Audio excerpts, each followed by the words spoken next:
We needed extra time. We needed penalties to find a winner. And in the end, it was the Italians that held their nerve and got through.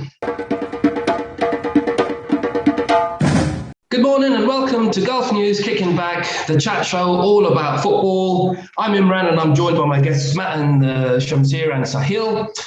Okay, let's start with some quick bits of transfer rumours that are doing the round at the moment. Man City and England star Raheem Sterling is open to offers to leave the club, but apparently Pep Guardiola wants to keep him despite interest coming in from Real Madrid. So that'll be an interesting one. Barcelona are set to offer Chelsea the chance to sign Antoine Griezmann, and that's because they're trying to offload as many top stars as they can just to keep Messi at the club, which seems like a bit of a risky move. I mean, they're going to have to get rid of, I think, 2 or 3 more to be able to afford to pay Messi what he wants. And just finally, Liverpool have now jumped to the front of the queue to sign Kylian Mbappe from PSG. Imagine him up front with Mo Salah and Mane. Oh, that would be dangerous thing to think about. All right, anyway, let's move on to yesterday's semi-final between Italy and Spain. What a great game this was. It was such a great game. I can't remember every single detail now. I went all the way, but Chiesa gave Italians the lead with such a great goal. But then Morata, of all people, came off the bench, got the equaliser. We needed extra time. We needed penalties to find a winner. And in the end, it was the Italians that held their nerve and got through. And I think we're all really happy that they did, because that means we get to watch them one more time at Euro 2020, because they've been the most entertaining team of the lot, haven't they? Yeah, it was a wonderful thing to watch yesterday. The scoreline didn't tell the story whatsoever. There was chance after chance. You couldn't take your eyes off it, and it was like a Rocky boxing match. You know, it was going one way, and then momentum was going with other ways. Spain had their chances to win it outright in 90 minutes. Both teams had the chance to win it in extra time, but penalties is probably a fair result, and Italy conceded a goal. That's breaking news. That was big stuff. Does that count as them not keeping up their win streak because they didn't win in 90 minutes? People will debate that one as well, because that would have been 14 and it would have equalled the record. But I think they probably count it. But yeah, I think I don't know, because Spain were so good in that second half as well. It's definitely a great result for Italy and a great result for the neutrals, but I think Spain will be absolutely gutted because it was there for the taking. Yeah, what a game! What a game! You know, it was a great advert to the Euro 2020, and I was fairly surprised with Spanish side. You know, they were absolutely brilliant. You know, we have been mocking them, and Sahil has been calling them a funny team. They were actually a funny team, but yesterday they just turned up. I think they played their best football in the tournament yesterday, and it was incredible to watch. You know, they take the things into granted, and I think that they won the midfield battle in the beginning, and they just matched Italy in the midfield, and the Busquets and the little man Pedri and Koke all were playing their football and stifled that Italian midfield, especially. They didn't allow Jorginho to play. Verratti was struggling to get into the game. Barella was still, you know, he was trying his best, but, you know, Spain were controlling that midfield and patrolling it brilliantly. And they were creating chance after chance. And Italy were in the back foot from the right in the beginning. But then they just held on. And we have seen Chiesa scoring a beautiful goal, which came actually against the run of play. You know, Spain were brilliant in that game. And you have to mention one more guy, Olmo. What a player he is, man. He has been one of the breakout players in this tournament. You know, he has been absolutely brilliant. Everything that Spain did came through Pedri and Olmo. They lacked a striker, which is the thing, you know, Spain is having. And but you know, we are fairly surprised. I could say that, because I thought that Italy could smash Spain, but that was not the case. You know, Spain were the better team yesterday, but Italy held on to their nerves, and they were showing all the dirty tricks in their armory to just get through the line. And you could see Chiellini being a leader on that Italian side. He was absolutely immense, and he was showing character. man, he was showing cold-bloodedness. I would say that, right before the penalty kick, the way that he was laughing with Jordi Alba, where Jordi Alba was actually shivering, and this guy was just being a bro and just taking the chill pill. Like he was absolutely incredible, and you could see even Jorginho's penalty. If you thought that Keleni was cold-blooded, you saw the hop, skip, and jump from Jorginho, man. That was the mother of all cold-bloodedness. Unbelievable. This Italian side, overall for the tournament, like they deserve to go to the final. But for yesterday, like Spain were absolutely brilliant. You have to give credit to Enrique and the boys. They gave it everything. And the future is looking bright for Spain if they can find a striker from somewhere, like with the likes of Lewandowski or someone. They could do a lot better. And we're all happy that it was such an entertaining game.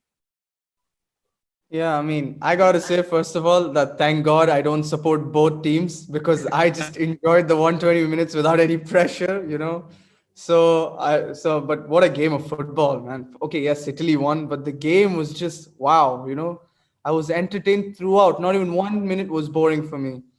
But I felt bad for Spain. This was the first time, they played good football, and I gotta say, I don't know what happened to Danny Olmo yesterday. This guy was on fire. He turned into prime Iniesta, prime whoever I can think of in this legendary Spain, prime Xavi. It was a mix of him. And I gotta say, the two of the best players on the pitch, Alvaro Morata came on and made a huge impact. Not only because of the goals, some touches he had was also brilliant. And Danny Olmo ran through the game. And how funny football is. Those two missed the penalties. So, it was just so like sad.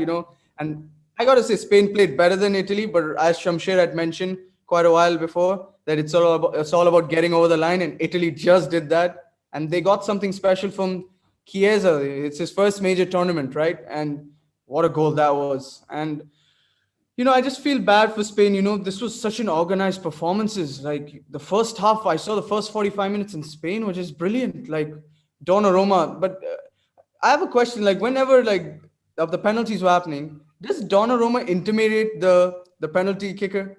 Like he's so tall, and does the spot kicker like get intimidated? Like, oh, this guy's huge. How am I going to score past him?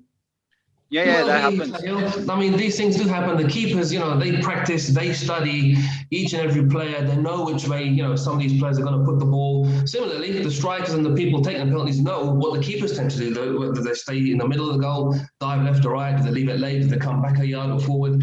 They study all these things. I mean, we do call it a lottery, but to be honest, a lot of practice and effort goes into taking the penalties.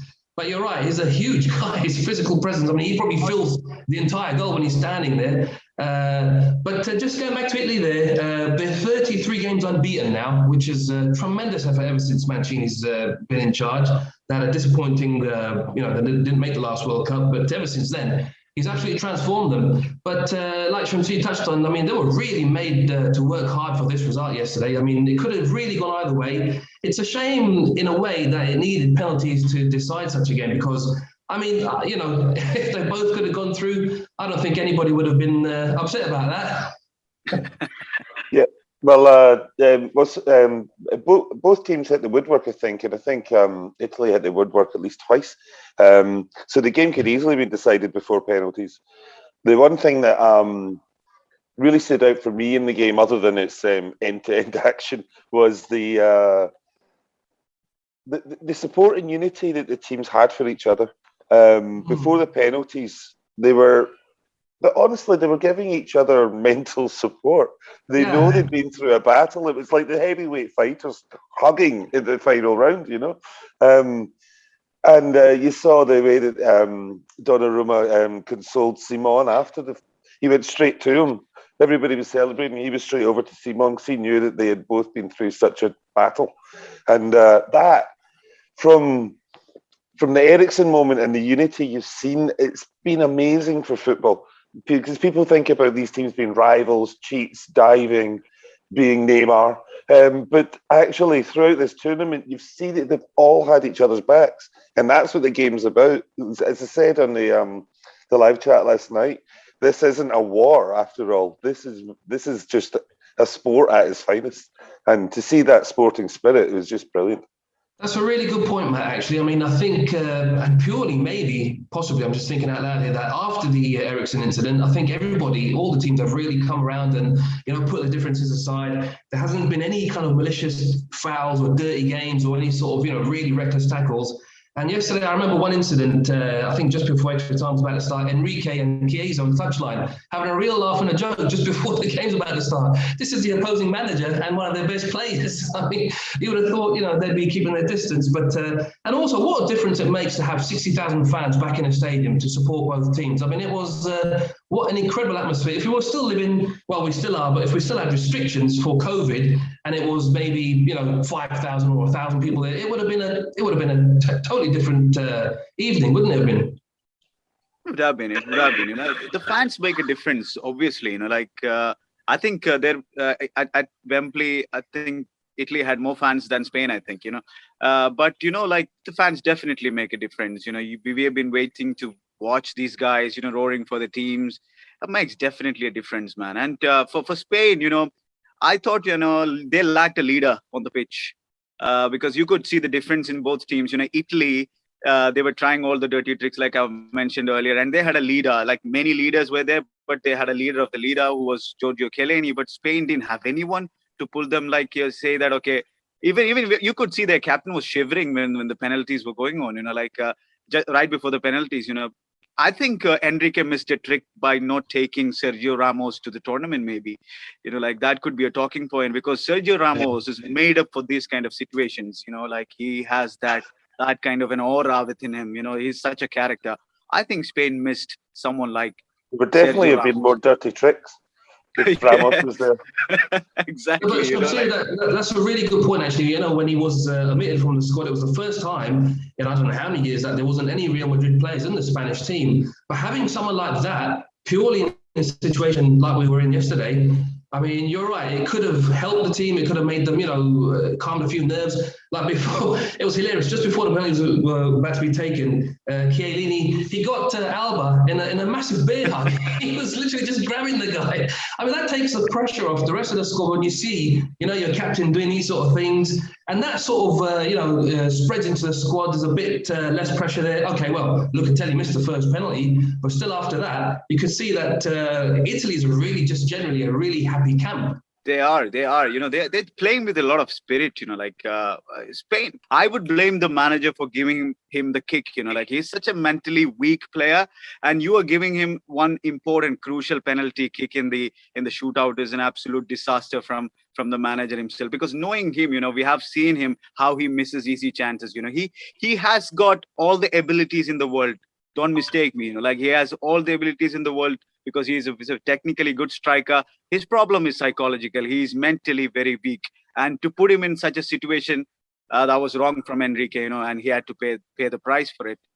I noticed one thing, Shamsi, just when after the extra time was over and they were deciding who's going to take the penalties, Morata, in the group, I can't lip read, I can't speak Spanish either, but he clearly said, I'll take one. And Enrique looked at him, raised his eyebrows, and I think he said, are you sure? It looked like it was a comment like that, in Spanish, obviously, but I think you're right. I mean, it was, let someone else take it. We know what he's like. In that same game yesterday, okay, he scored a really good goal, but there was another moment, he ran through down the left flank, and, he's got past, I think it was Bonucci, and it's a really heavy touch, and he just kicked the ball off. I mean, that could have been a chance. They could have gone 2-1 up. But, the penalties, do you think he should have taken one, Sahil? Honestly, guys, I got to say, yes, he should take one. He's the leading striker. On a day, Cristiano Ronaldo can miss a penalty. Lionel Messi can miss a penalty. So why can't Alvaro Morata not miss, So, but that's the thing. We all feel that he can miss more often than not. There's nothing wrong. Yes, I can agree with Shamsher that there is, he's mentally a bit weak. He doesn't have that hunger of the mentality to yes, I'll do it. But it's nothing wrong, he took the penalty and it's saved now by Donnarumma. You can't do anything about it. Anybody can miss on the day. So I'm not going to blame him, He played well. Unfortunately, he had a good game and a bad game. In the end, he turned out to be the villain, unfortunately, for Spain. I just feel very sorry for him because he made a brilliant impact. And like I said, this is football, you can turn into a villain anytime.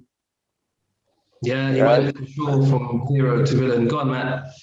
Yeah, I was just going to say, you'll see him go on and have an absolute stellar season now and bag 20 penalties, because that's what can happen with the, the transition from club to country. Sometimes it's one way from being a Pogba to sometimes you can be like Morata, and it just doesn't click because you've only got 3 weeks to get it right. It's not like you've got 9 months. And players during a season can be out of form for 4 to 6 weeks. Everybody and anybody.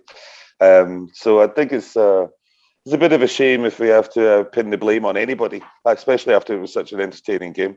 And I just congratulate them all. I mean, Italy knew that they were dead on their feet after 120 minutes. They knew they were staggering off. Players were cramping up. They'd left it all out there, both teams, and that's what will live in the memory for me. Yeah, it was a really good game. It was a brilliant game. I mean, from the very first second right till the end, drama all the way, just how we wanted it to be.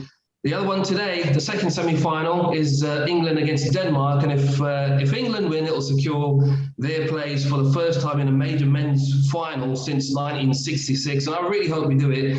Not just to get to the final, but I'm just so sick of hearing about 66. It's the most annoying thing all the time. We've been unlucky several times after that. We all remember Italian 90, losing to penalties in the semis against Germany. And then 6 years later, Euro 96, again, penalties to Germany.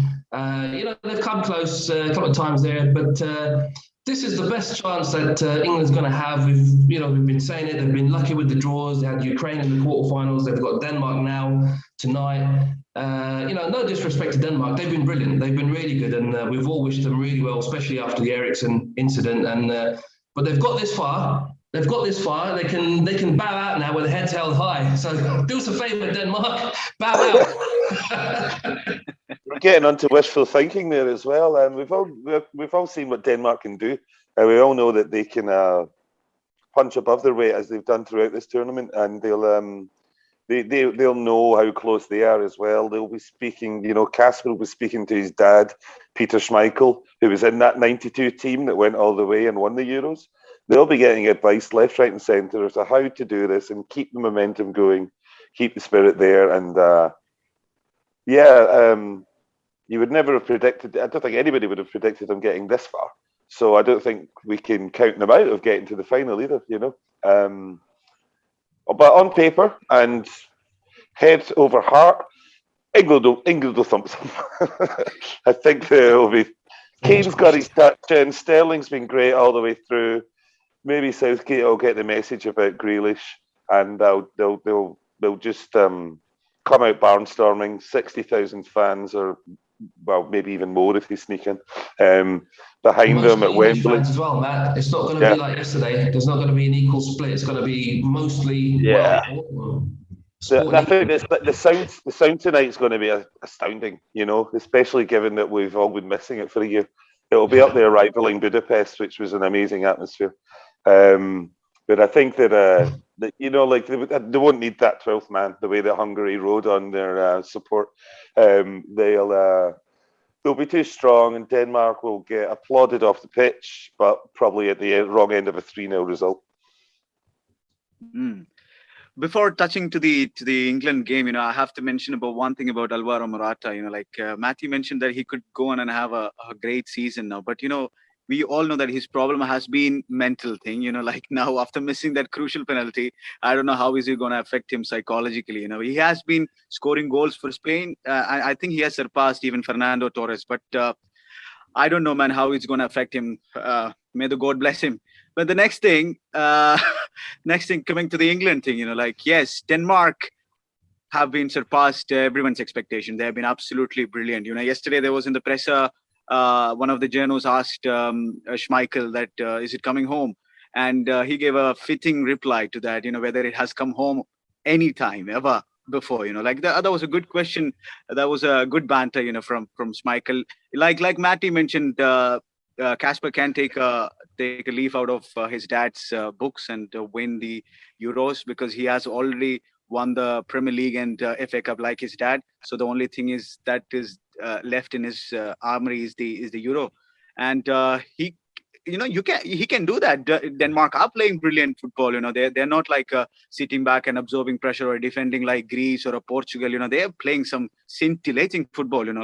So they could play without any fear. They could just at the home of football. It's the temple of football, like what you call Wembley. They can just fly without wings. Like I don't know what I'm saying. So it's that kind of a moment for them. Like they can, without any pressure, they can play their football. But like Matty mentioned, on paper, England should progress because this is a golden chance to break the semi-final hoodoo. Like Imran mentioned, like 3 semi-finals they have lost ever since their 1966 semi-final. The recent one was a World Cup semi-final loss against Croatia. This is a golden chance for them to get into the final and meet an Italy who have played most of their games against the tougher opponents, and they have given it all. Even yesterday they had to play the 120 minutes. It was mentally draining. It was that kind of a game. If England can get their job done in 90 minutes, it'll do a world of good for them. And they are playing as a team. They haven't conceded a goal. You have to give, because we have been criticizing Gareth Southgate for all this while, but you have to give him credit for taking England to the semi-final without even conceding a goal. But now, this is a real test, I believe, because with the pressure, I just want to see how England are going to perform. I'm going with a Denmark win. Okay. I mean, first of all, I'm just praying to God that it doesn't go to penalties. Please, not for England. Not for England. No penalties. Just win it in the 90 minutes. Try to get through by scoring one funny goal. Like, I don't know. Just anything goes in. Off Harry Maguire's bottom. Don't be feeling confident about keeping another clean sheet here, because Pickford's got 5, and that's the most in the tournament. The closest one to him was Donnarumma, but because he conceded the goal yesterday, the most he can now get is 4 in the final if he concede. I mean, Pickford's done really well, but so has the rest of the defence. How good has Pickford and the defence been for England in this tournament? They've been really good, haven't they? Yeah, I mean, that's been a solid. I was quite an open critic of Harry Maguire, but he's come in after he missed the first couple of games through injury. But he's really steadied him as well. Stones have been great. And Pickford is, we keep saying, when's the blooper coming? When's the blooper coming? But he's been rock solid. His confidence was through the roof. You saw the way that he was screaming and shouting and celebrating just when he's coming out to save a corner and collect a ball. Saying he's really marshalling those defenders well. He's found his voice, and he's they're good in a way that we've not really seen. Even up through qualifying, the English defence wasn't really like this. This unit, and there was even debate as about which goalkeeper should be starting for England, and the team selections for Southgate. But the Southgate's been proven right with his selections so far. You just have to look at the last game when he stuck with Kane, and he really found his shooting boots, and right the way through. Kieran Davies, another masterful stroke by bringing him in. And Foden has been in and out, and maybe Grealish is the only criticism because he's not really been getting enough game time, in my opinion. But Sterling's been great. He's been relied on to step up when Kane wasn't firing, but now they've got both of them. They're going to be great fun to watch. Yeah, so what about the team selection tonight? It's going to be interesting to see. Obviously, he's going to start with Kane and Sterling, but does he give the Southgate give Grealish, like you mentioned there, Matt? Does he start the game, or does he come on like he's been doing after an hour, or does he stick with Mount, or does he give Foden, who we've completely forgot about since after that first Croatia game? He's really been on the fringes there. There's Rashford sitting around. Sancho made his first start. He only played because Saka was injured. Is he going to be back? Is he fit again to start?